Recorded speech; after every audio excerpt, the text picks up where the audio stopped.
आणि आता बुलेटिनमध्ये बघूयात गावाकडच्या 50 बातम्या।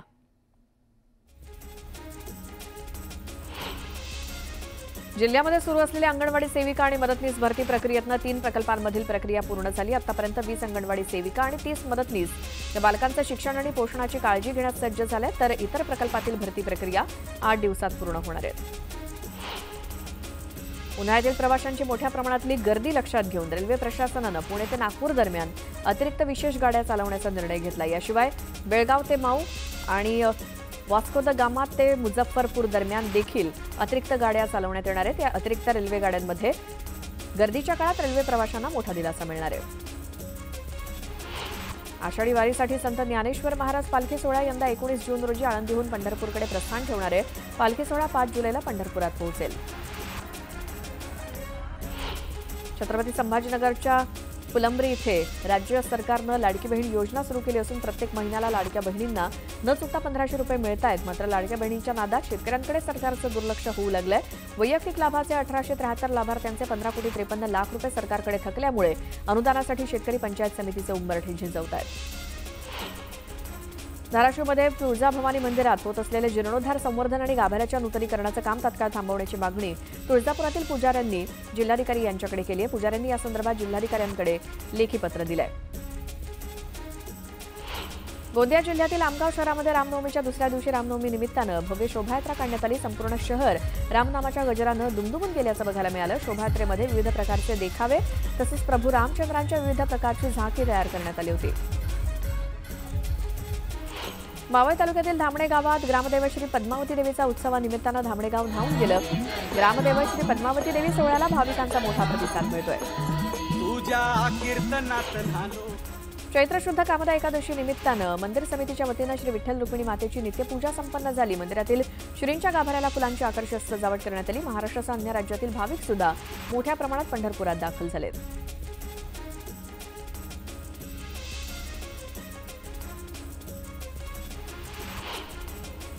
कांद्याचं उत्पादन वाढल्यामुळे वाशीच्या एपीएमसी बाजारात आवक देखील वाढली आहे। त्यामुळे कांद्याचे दर घसरले असून कांद्याला प्रति किलो 13 ते 16 रुपयांचा दर मिळतोय। अवकाळी पावसामुळे नाशिकमध्ये भाजीपाल्याचं मोठ्या प्रमाणात नुकसान झालं। त्यामुळे भाजीपाल्यांचे दर कडाडलेत। किरकोळ बाजारात मेथी 40 रुपयांना आणि पालक 20 रुपये जुडी याप्रमाणे मिळतोय, तर फळभाज्यांची किंमत स्थिर आहे।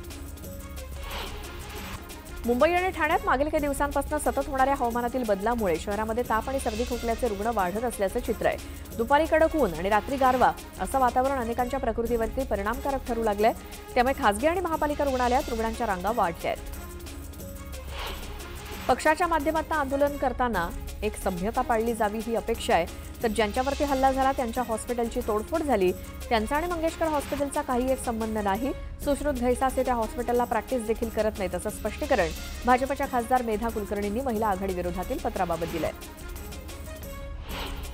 पुणे पालिकेनं शहरातील सर्व खासगी रुग्णालयांना रुग्णांवरील तातडीच्या उपचारासंदर्भात नोटीस पाठवली। तातडीच्या उपचारांची गरज असल्यास रुग्ण किंवा त्यांच्या नातेवाईकांकडून अनामत रक्कम घेऊ नये अशा नोटिसा पालिकेनं सर्व रुग्णालयांना बजावल्या आहेत। मुख्यमंत्री माझी लाडकी बहीण योजनेतील अपात्र अर्जांची पडताळणी केली जाईल असं राज्य सरकारकडून जानेवारीत जाहीर करण्यात आलं होतं, परंतु पडताळणीनंतर लाडक्या बहिणींची संख्या कमी होण्याऐवजी जानेवारीच्या तुलनेत फेब्रुवारी आणि मार्चच्या लाभार्थ्यांची संख्या वाढल्याचं समोर आलंय। राज्य सरकारच्या लाडकी बहीण योजनेची लोकप्रियता पाहून फसवणुकीचं प्रमाण वाढत आहे। पैसे मिळवून देण्याचं आमिष दाखवून मानखुर्दमधील 65 महिलांच्या नावावरती 20 लाख रुपयांचं कर्ज घेतल्याचं उघडकीस आलंय। राज्यातील दिव्यांगांना आर्थिकदृष्ट्या स्वावलंबी बनवण्यासाठी राज्य सरकार प्रयत्नशील असून त्यांना कौशल्य प्रशिक्षण, रोजगार आणि स्वयंरोजगाराच्या संधी उपलब्ध करून दिल्या जाणार आहेत। या संदर्भात दिव्यांगांच्या रोजगारासाठी धोरण तयार करण्यात येणार असल्याची माहिती मुख्यमंत्री देवेंद्र फडणवीस यांनी दिली। ठाणे पालिका हद्दीत राबवण्यात आलेल्या भुयारी गटार योजनेतील मातीची बेकायदेशीर वाहतूक करून रॉयल्टी बुडवणाऱ्या ठेकेदाराच्या विरोधात गुन्हा दाखल करण्याचे आदेश महसूल मंत्री चंद्रशेखर बावनकुळे यांनी दिले। मुंबईत 10वी आणि 12वीच्या परीक्षांचे निकाल लागतील त्या दिवशी संकेतस्थळ कॅश व्हायला नको याची खबरदारी घेण्याचे निर्देश माहिती आणि तंत्रज्ञान मंत्री आशिष शेलार यांनी अधिकाऱ्यांना दिलेत। मे महिन्याच्या मध्यावर 10वी 12वीचे निकाल जाहीर होणार असल्यामुळे शिक्षण मंडळाच्या संकेतस्थळाची क्षमता वाढवण्याचे आदेश शेलार यांनी दिलेत। मुंबई उपनगरात सुरू असलेली रस्त्याची कामं 31 मेपर्यंत पूर्ण करा आणि आता कोणतेही नवीन काम हाती घेऊ नका। तसेच रस्त्याची कामं पूर्ण केल्याचा रस्तेनिहाय अहवाल 15 दिवसात द्या, तर पावसाळ्यात नागरिकांची गैरसोय होणार नाही याची काळजी घ्या अशा सूचना आशिष शेलार यांनी पालिका अधिकाऱ्यांना दिल्या आहेत। गेल्या काही वर्षांपासून राज्यात सलोखा योजना राबवण्यात येते। सदर योजनेचा कालावधी 2 वर्षांचा होता, मात्र आता यात आणखी 2 वर्षांची वाढ करण्यात आली आहे। योजनेचा कालावधी वाढवल्यानंतर आता शेतकऱ्यांना दिलासा मिळणार आहे।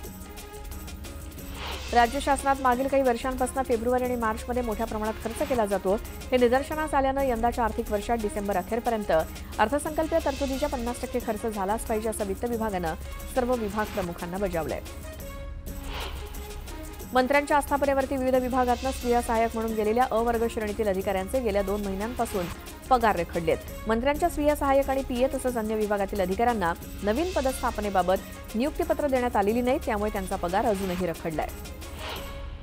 सिडकोतर्फे हेटवणे जलशुद्धीकरण केंद्रावरती आणि जलवाहिनीवरती बुधवारी आणि गुरुवारी दुरुस्तीचं काम हाती घेतलं जाणार आहे। त्यामुळे दुरुस्तीचं काम पूर्ण होईपर्यंत 2 दिवस जलवाहिनी बंद असेल। या जलवाहिनीतून पुरवठा करण्यात येणाऱ्या द्रोणागिरी, जेएनपीए, उल्वे, खारघर आणि तळोजा नोडसह हेटवणे जलवाहिनीवरील सर्व गावांना 2 दिवस पाणीपुरवठा बंद असेल।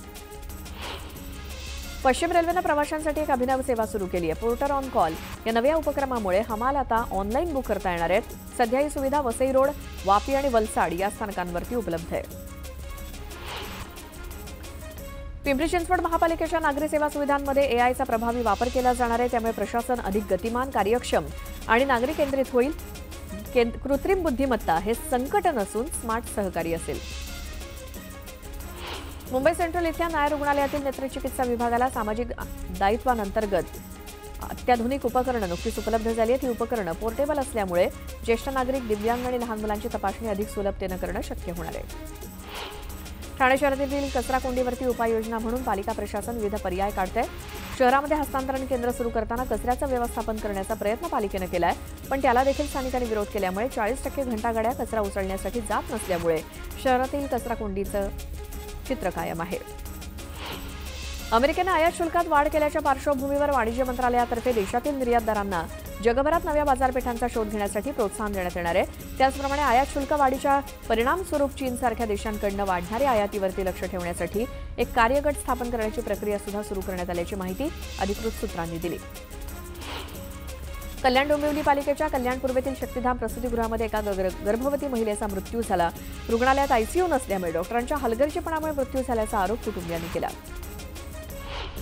पुण्यामध्ये वाहन चालकांकडून वाहतूक नियमांचं सातत्यानं उल्लंघन होत असल्यामुळे अपघातांच्या प्रमाणात वाढ झाली आहे। पोलिसांनी मोठ्या प्रमाणात कारवाई करून सुद्धा धोकादायक पद्धतीनं वाहन चालवण्याचं प्रमाण वाढलेलं आहे। तर यावर्षी केवळ 2 महिन्यात 62 जणांचा बळी गेलाय। वसईमध्ये नायजेरियन नागरिकाकडून तब्बल 22 किलो 865 ग्रॅम वजनाचा मेफेड्रोन आणि 48 ग्रॅम कोकेन जप्त करण्यात आलं। जप्त केलेल्या ड्रग्सची किंमत 11,54 लाख असून पोलिसांनी एका आरोपीला अटक केली आहे। स्वारगेट बस स्थानकातील अत्याचार प्रकरणातील आरोपी दत्तात्रय गाडेचा ताबा मिळवण्यासाठी पोलिसांनी सत्र न्यायालयात धाव घेतली।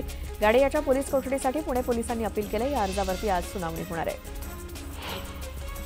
गोंदिया जिल्ह्यातील अर्जुनी मोरगाव तालुक्यातील मौजा परसटोला बीट जंगलातनं वाहणाऱ्या उपसा नाल्यातील मोठ्या प्रमाणात रेती चोरट्यांनी लंपास केली। या विरोधात परसटोला ग्रामपंचायतीचे सरपंच रामू कुंभरे तसंच नागरिकांनी वनविभागानं रेती चोरीवरती आळा घालावा अशी मागणी केली आहे।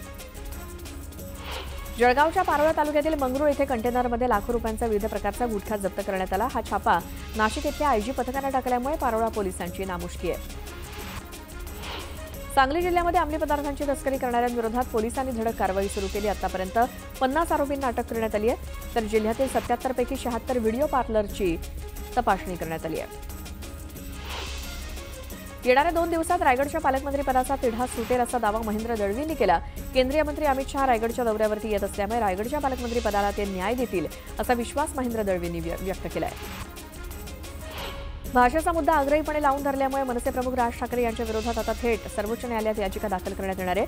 या याचिकेत मनसे पक्षाची मान्यता रद्द करावी अशी मागणी करण्यात आली आहे। भारतीय विकास सेनेचे राष्ट्रीय अध्यक्ष सुनील शुक्ला यांनी ही याचिका दाखल केली। अमेरिकेचे अध्यक्ष डोनाल्ड ट्रम्प यांनी भारतासह अनेक देशांवरती टाकलेला करवाढीचा बॉम्ब आणि त्याला चीनच्या प्रत्युत्तरामुळे जागतिक व्यापार युद्ध आणि मंदी ओढवण्याची भीती सोमवारी दृश्य स्वरूपात दिसली। मुंबई शेअर बाजाराच्या सेन्सेक्सनं दिवसभरात 2227 अंकांची घसरण नोंदवली, तर जगभरातील शेअर बाजारात घसरगुंडी झाली। या आर्थिक अस्थैर्याचे परिणाम खनिज तेल आणि सोनं यांच्यावरती सुद्धा दिसून येत आहेत। ट्रम्प यांनी सोमवारी चीनवरती आणखी 50% कर लादण्याची धमकी दिल्यामुळे बाजारातली खळबळ अशीच सुरू राहण्याची चिन्ह आहेत। गेल्या काही वर्षांमध्ये एकापेक्षा एक असे विक्रम करत वरवर चाललेला शेअर बाजार आता कोसळू लागलाय. एलन मस्क आणि ट्रम्प यांच्या पोथडीतून उगवलेलं टॅरिफ वॉर जगाला मंदीच्या दिशेने घेऊन चाललंय. अमेरिकेत सुद्धा पहिल्याच दिवशी शेअर बाजार उघडता उघडता दणकून कोसळला. अमेरिकी शेअर बाजारात 5.5% घसरण झाली. आयपीएलच्या यंदाच्या हंगामातील 20व्या लढतीत रॉयल चॅलेंजर्स बेंगळुरूच्या संघानं 200 पारची लढाई जिंकली. 10 वर्षांच्या प्रतीक्षेनंतर रॉयल चॅलेंजर्स बेंगळुरूच्या संघानं वानखेडेच्या मैदानात मुंबई इंडियन्सला पराभूत केलं. 221 या मोठ्या धावसंख्येचा पाठलाग करताना मुंबई इंडियन्सला 12 धावांनी पराभव पत्करावा लागला. देशात सध्या इंडियन प्रीमियर लीगचा माहोल आहे.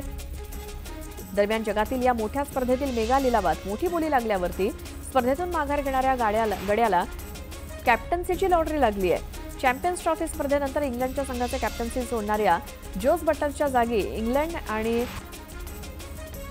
वेल्स क्रिकेट बोर्डानं हॅरी क्रूकची निवड केली आहे. हा क्रिकेट आता व्हाईट बॉल क्रिकेटमध्ये इंग्लंडच्या संघाचं नेतृत्व करताना दिसणार आहे.